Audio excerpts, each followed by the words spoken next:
আসসালামু আলাইকুম everyone, welcome to my channel Bengali fashion house. কেমন আছেন আপনারা সবাই? আশা করি অনেক ভালো আছেন।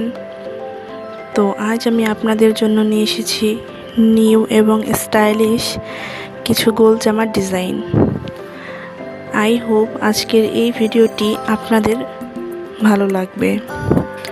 এই ভিডিওতে আপনারা অনেক ডিফারেন্ট টাইপের গোল জামার ডিজাইন দেখতে পাবেন, যেগুলো একদমই ইউনিক এবং ফ্যাশনেবল। এখান থেকে আপনারা কালার কম্বিনেশনের ধারণা নিতে পারবেন। ডিজাইনগুলো এখন ট্রেন্ডের মধ্যে রয়েছে। ভিডিওটি স্ক্রিপ্ট না করে সম্পূর্ণ দেখার চেষ্টা করবেন এবং পরবর্তীতে কী ধরনের ভিডিও চান আমাকে কমেন্ট করতে ভুলবেন না। আর আপনি যদি আমার চ্যানেলে নতুন হয়ে থাকেন তাহলে অবশ্যই আমার চ্যানেলটি সাবস্ক্রাইব করবেন। ধন্যবাদ।